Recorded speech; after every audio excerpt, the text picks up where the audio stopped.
Hey guys, how you going? Okay, let's get into this. This is me making bread, okay?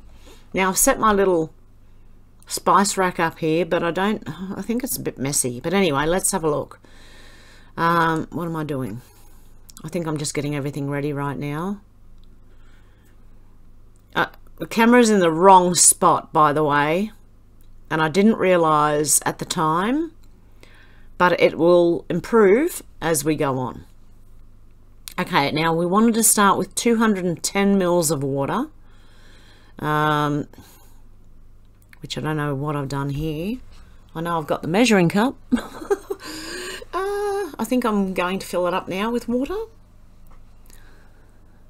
It's 210 mils of water. I don't know what that is in ounces. I'll find out and I'll put the recipe underneath, actually. I'll see what I can do with that. Okay. I'm just making sure I'm really measuring it correctly. So I use the kettle because sometimes when you turn the tap on, it comes out too quick. Okay, because I've got really good power here with my water. My water comes out quite strong. Quite strong. Okay, so it's 210 mils of water. What I found was when you put the liquids in first with the sugar and the honey and the salt, and then you add the yeast last, it kind of it doesn't start rising until, you know, it warms up. Okay, so 1 full tablespoon of honey, which it makes the bread taste really nice, by the way, instead of sugar. So you've got that, a tablespoon of honey, 1.5 teaspoons of salt, I believe.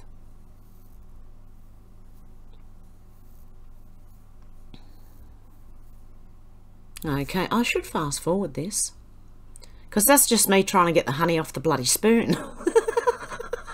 See, it doesn't come off, and what you're supposed to do is use just slightly warmed water, right? Well, I didn't. I used cold water because I didn't want it to rise before I was ready. So then you get 1.5 teaspoons of salt. There we go, and salt going everywhere. I'm not the cleanest cook. And I actually overdid it because I like salt. No, that was 1 teaspoon. That wasn't 1.5. I will put the recipe down below, guys. Oh, dear me. Anyway, so what's the next ingredient? Oh, yes, 42.5 grams of butter. 42.5 grams. Like I said, I'll put the recipe down below because and change. I'll give ounces and grams and cups and things. Okay, so, and you've got to melt that. So what I ended up doing was I ended up putting it on a pot over the stove. Put it in a pot, water around the outside of the glass container, and I melted it that way. I'm trying not to use the microwave at all. I don't like microwave ovens, and I try not to use it as much as I can. Oh, and by the way, I made one in the bread maker, and I made one by hand. So I had 2 loaves of bread in the end. The bread maker one came out really, really well. My one just didn't rise as much as I would have hoped. And that's probably because I didn't activate the yeast early on. So we've got the 42.5 grams of melted butter, and you add that to the liquid. And then, 375 grams of flour, sifted. I think it's 375 grams. Oh my goodness. As I said, I'll put the recipe down below. So yeah, you got to make sure you sift your flour. And they actually tell you to put the yeast in, I think, before the flour or with the flour, but I just put it in after. I put it on top. Make sure I got all the flour because I measured it exactly. I didn't want any sticking to the sides. And then we've got the yeast, a teaspoon of yeast. Because this is a pretty small loaf, mind you, okay? It's a smaller loaf than, say, the bread maker would make. But it has come out better than what I did this time. It didn't come out as good. I don't know why. Still came out all right, but just didn't come out as good as it can when I make the yeast rise properly. So that's when I add warm water to it. And I didn't mix this well enough. I ended up having honey stuck to the bottom of the pan, of the glass bowl, because I didn't mix it properly. You should mix it a little bit with a spoon first and just make sure it's all mixed in together, which is a mistake I did not do. And then I tipped it out before and there was honey all stuck to the bottom. This is how you learn from mistakes, see? This is how I learn anyway. I don't know about you guys, but I learn from mistakes. So, it's all ooey and gooey and I'm trying to get the rest out and mix it together because I know I'm about to knead the bread. So, and it's very sticky and it will feel very sticky at first. Try not to add more flour unless you absolutely need to, but at least wait through this first process. And then I think what I've done is I've realised that the camera's not quite picking it up. I go quite hard on my kneading too. I use my muscles and my weight to push, to knead. I did add extra flour because mine was so gooey. It was quite I'll put it this way, I couldn't knead it without just getting it stuck all over my hands. So that's when you know it's a bit too... Oh, you can also put oil on your hands before you start kneading, which is a great idea, which I forgot to do. It's a great idea. Now, you got to knead for 10 minutes, so I put the timer on to make sure I did it right. And you can't really see it. What have I done? Fix the camera, woman. When do I fix? I know I fix it soon. I just can't remember when it was. Anyway, you keep going for a little while, and let me see if I can get to the better camera angle. Okay, I'm still kneading away. Okay, here is where I adjust the camera angle. Sorry about the movement, guys. But you will see that the camera was not in a very good spot. Okay, there we go. So this is your kneading your bread. You push it with the heel of your hand and then you grab it with the fingertips and pull it back onto itself. And I should have used, this was a little cup of oil that I used for the bread making machine. It had nothing to do with this recipe that I'm doing now. But you'll see both loaves in the end anyway. Okay, so we're kneading and that's going to go on for another 10 minutes. So I can pretty much skip through a lot of that. End up with both hands in there.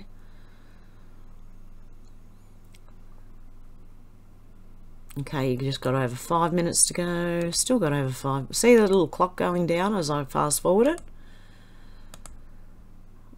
Getting close. So it's still sticking to the bottom of the bench too, so I really did not have enough flour. But it's all right now, and then I have to use my little tool to get it off the bench. Okay, how many minutes have we got to go now? A few. I'm still going. So it's 10 minutes for that, and then what you do after this is you make your bread a little round, you know, ball of dough, leave it on your bench, and you put the bowl over it for 10 minutes. You would not believe what this does to it. It makes the kneading a lot easier at the other end after you've put the bowl on top, and you let it sit for 10 minutes, okay, airtight under the bowl. And what you end up with is, where is it? I'm still going with the kneading. Okay, this is where I did, yep, Got the rest of it out, tried to stick it to it. Now you leave that for 10 minutes. Just sit there. And then after 10 minutes, you want to come back and knead it for another 1 or 2 minutes. And it really helps to, I didn't do the window pane test either, which is where you pick the dough up and you pull it between your fingers to see if it breaks too easy, it's not kneaded enough, and if you can like kind of nearly see through it, then that's excellent dough, which I didn't do this time. So I think I'm over washing my hands looking at the reflection there. Then I set the timer for 10 minutes. Did I pause the video or did I just carry on? Oh no, pause the video and then come back after the 10 minutes, which is, thank God I did that. And you'll find it very easy now to knead this dough. And it just, I think even after this, if you did the window pane test, it might work. I ended up getting more flour out and very lightly. I sprinkled it on the bench. I didn't actually, it looks like I sprinkled it on the bread, but I didn't. I sprinkled it beside so that I can just grab the, like as much as I need kind of thing. Okay, and look at the dough now. It's looking absolutely fantastic. And you just knead it for another couple of minutes. I don't think I should do the window pane test after leaving it to see if it's good enough. So, okay, you'd knead it for another 2 minutes, which I did. And I'm still doing by the look of it. And look, people say you can over knead the bread. Well, I watched a guy who kneaded the bread for over an hour and it didn't make any difference. So I'm not 100% sure you can actually over knead the bread. Anyway, you keep going with that. And then you want to put it, you actually want a clean bowl, which I didn't do. I actually cleaned the bowl out with oil, believe it or not.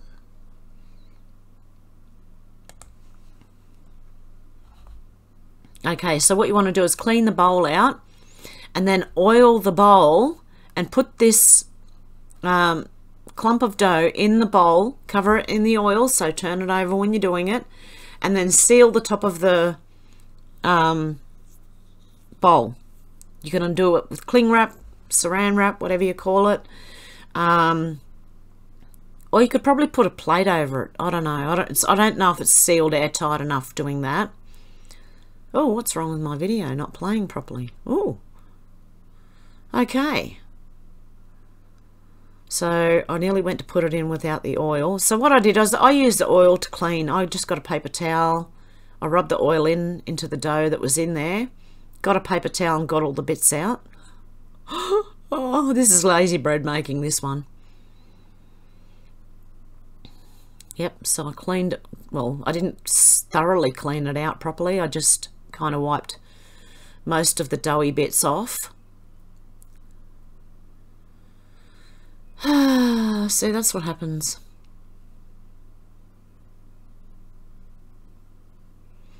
And then you add more oil. So this is why you got to clean. You really got to clean your hands before you start making bread, because you got your hands all up in everything. So there's one time when I really do like to scrub my hands beforehand. And then you want to cover that dough with the oil that's in there. So you just sort of turn it around, see, like that. Just cover it in the oil. Like, not too much oil. You just need to pretty much line the bowl with it, and then it does go onto the bread anyway. Now this is during my cooking times. I'm about to cook dinner over here. I always do it right when I'm cooking other things as well. Now, where have I gone now? Oh yeah, I've gone to get the Glad wrap, the saran wrap, to cover the top of the bowl. Come on, woman, what are you doing? There we go. And we've got this new little snazzy thing on our saran wrap that actually cuts it for you, so you don't have those little, you don't run your fingers anywhere near those little blades. They're pretty sharp. I cut my finger on it the other day. On the foil one, not the Glad wrap one. And then you leave this for 2 hours. You leave it to rise for 2 hours. You want it to double in size, which I can't say mine went successfully this time. It wasn't bad. It just wasn't as good as I can normally get it. So that's apparently doubled in size. You can see the moisture all over the... Now I've got flour on the bench, okay? Because it was still sticky when I put it in there. Very, very sticky. So what I've done is just... See, it's nearly like a... It nearly poured out. So that's when I kind of know it needs more flour. So what I did was I've just put it on a floured board and just spread it out. Now you want it in a kind of a rectangle, because what you're going to do is fold the sides over. So I tried to just, you get a rolling pin and you just want to spread it out, and then you grab one side and you just fold it in, not in half, in thirds, okay? And then you grab the other side and fold that over. Then you want to push it down and then roll it with a rolling pin. Now, if you don't have a rolling pin, you know you can use other things as long as it's something clean and round, okay? You can use whatever you've got, you know, that's, I don't know.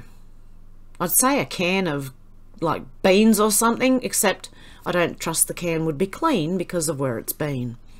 But if you have anything else in your kitchen that's round and you can clean it, you could use it as a rolling pin. Even a round container you could probably do. And there's a reason for doing this, okay? You want to get it into a rectangle again, and only as wide as your bread tin, okay? Because what you're going to do is you're going to roll it. You're going to grab it off the thing, and you're just going to keep rolling it, right? That's what makes that beautiful sort of rolled look in your bread. It just, I don't know why, it just helps.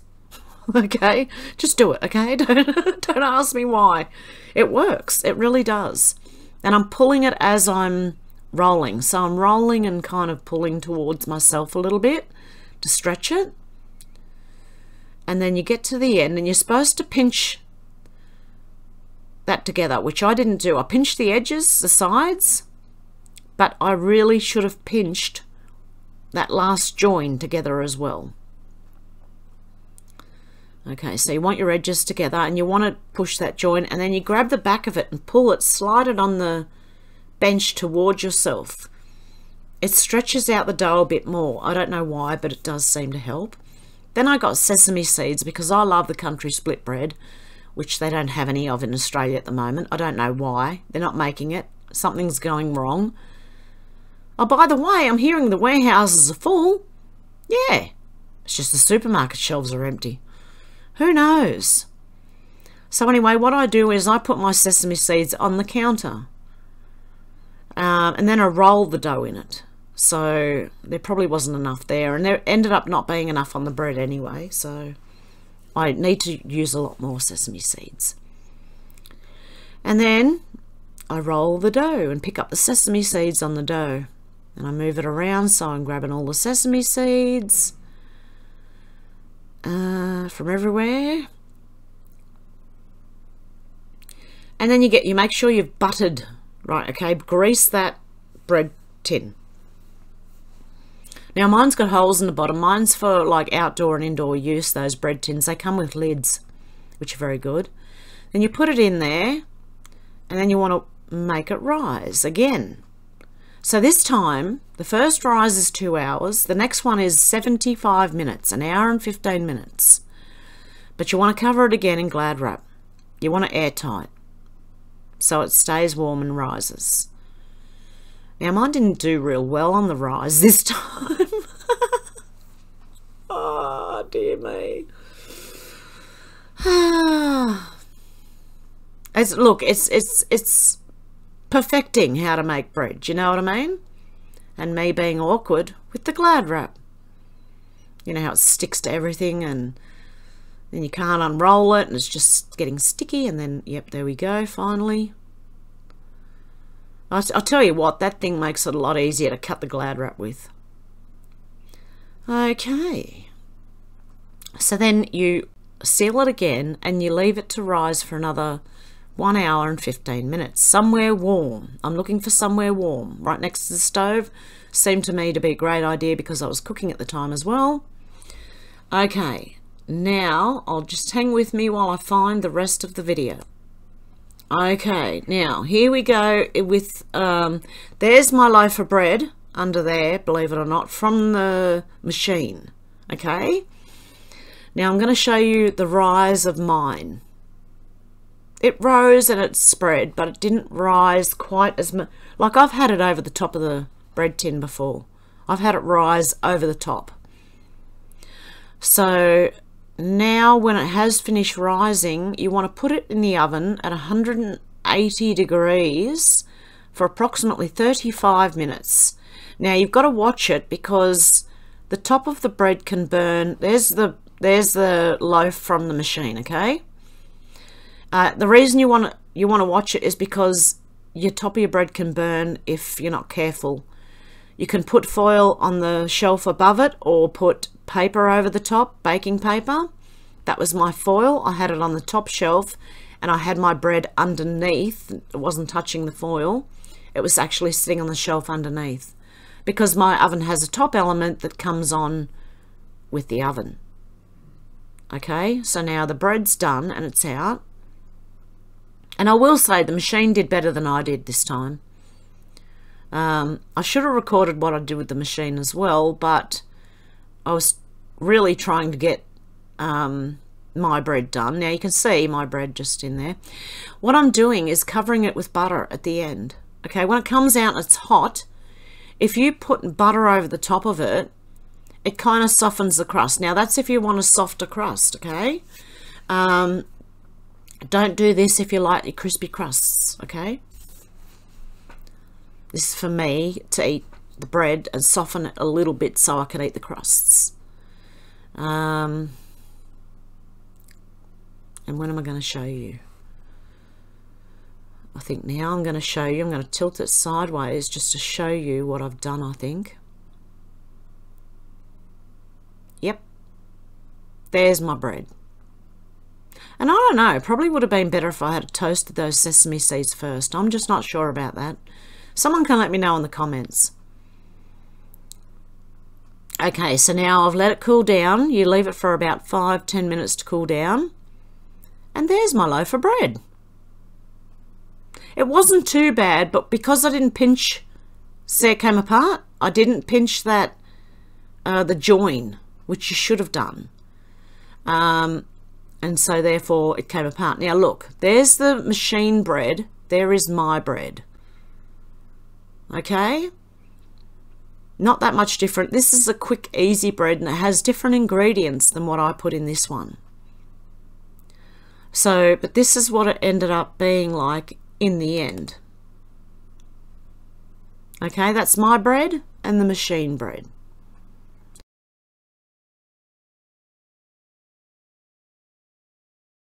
Which one do you prefer? And I think I really should have toasted these sesame seeds before I did that. Now what you can see on the bread is just the butter, which makes it softer, as I said. So what I'll do is I'll put the ingredients underneath in a pinned comment, so it'll be the very top first comment you see. Now let me know what you think about this one, guys, and would you consider making bread at home? Okay, I hope you have a good morning, afternoon or evening, wherever you are, and I'll talk to you soon. Have a good one, guys, and tell me what you think of my bread. Okay, bye.